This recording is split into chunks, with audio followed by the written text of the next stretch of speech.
Do you need ND filters to film with the DJI Pocket 3? And the answer is a big fat no, you don't. And the perfect example is exactly what I'm doing now. I'm filming on full auto and everything is well exposed, and I'm taking advantage of the 1-inch sensor, so I actually have a bit of a shallow depth of field for the camera to give you this well exposed image on a bright daylight like today. Well, I wouldn't say it's super bright, it's very cloudy, but outdoors, the shutter speed has to be cranked up. And in doing that, any type of motion becomes really choppy. And you can see in my hands as I move, if you have any cars or anything that involves movement in the frame, everything becomes really choppy and aggressive. Now, look what happens when I add an ND filter. Now, the image in itself has not changed that much, but the movement has changed, and now you get motion blur. And this is what ND filters give you. They give you a much more natural and pleasant image to look at, much more in tune with how we perceive the world around. And this is where these Freewell ND filters come into play. And for full disclosure, Freewell sent me this set of NDs, but they have no control over what I say or how I say. Now, the set that they sent me, it's a very comprehensive set. And it's pretty much anything that you need. You get NDs from 8 to 128, and trust me when I tell you, on a bright sunny day, you are gonna need the 128, because this 1-inch sensor on the Pocket 3 allows for more light than the 1/1/3 on the Pocket 2, and on the Pocket 2 you could get away with an ND64, but on the Pocket 3 you will need the 128. Then you have the 256 and the 1000, which is great for time lapses. You get a really nice set of NDs and PL, and then you also have a Promised and a light pollution filter, which is perfect for nighttime. Do you need all of them? Absolutely not. You could literally just do with the NDs, and that's probably what most people are gonna need. But if you want full control of your image, this set of NDs from Freewell is probably everything you're ever gonna need. Now, when will you use one over the other? Well, ND filters to me are an essential accessory, and they're the kind of filter that is permanently on the camera, because it's the only way to stick to the 180-degree rule and keep your shutter double your frame rate. So that's almost a must-have. But you also have this ND-PL filter that is fantastic if you do anything to do with reflections. So not just water, but buildings, windows. If you want to film through a window in a shop, or if you want to do anything that is narrative or creative through a glass or a window, these filters are amazing, and in my opinion they're almost like just as essential as the normal ND.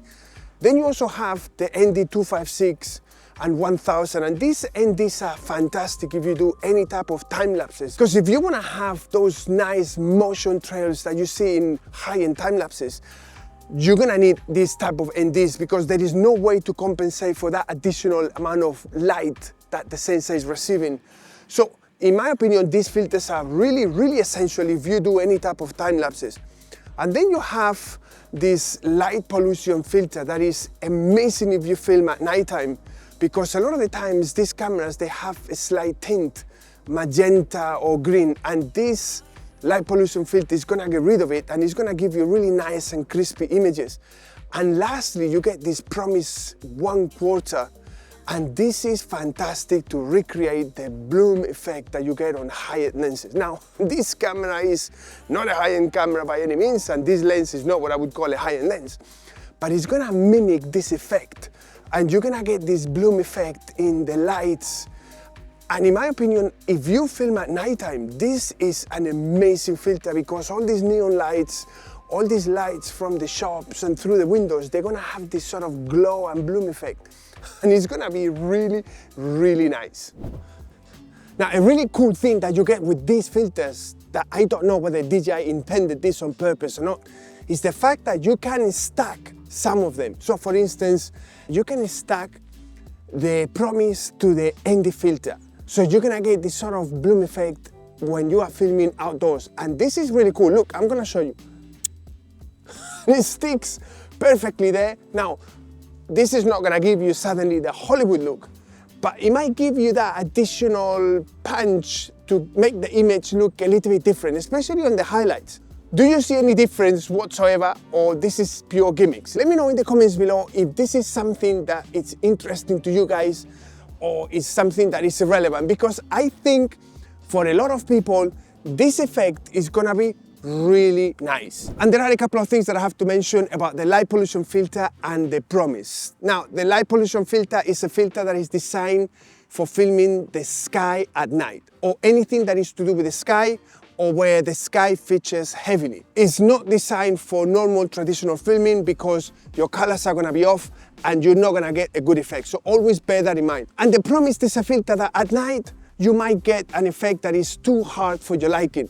Personally, I feel it's a bit too much. I wish they would also do an eighth rather than just a quarter, but that's just a personal taste. But on the other hand, if you want to do some really creative and dreamy looking shots, it's a fantastic effect. Another really cool filter that comes with this set is the circular polarizer, or the CPL. And this is a filter that is brilliant for anybody that does any filming indoors. So if you are the kind of person that films in shopping malls, or you want to go to a museum and you don't want to have all those reflections on the glass, this filter is fantastic because it's going to allow you to get rid of not all of it, but most of it.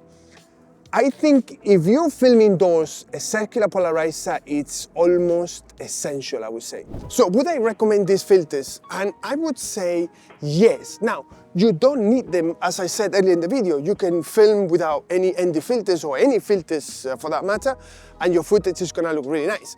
But if you use ND filters, your footage is gonna look really nice, very pleasant to the eye, because you get this motion blur that is how we experience and see the world. The quality of these filters is really nice. They stack up really well. The magnets are really strong. I don't have anything negative to say about these filters, and all I can wish is that Freewell will release a wide-angle lens and a telephoto. That would be an amazing lens for a DJI Pocket 3. But for these ND filters, if you can afford it, I would say they would make a really nice accessory complement for your Pocket 3, and you're gonna be very happy.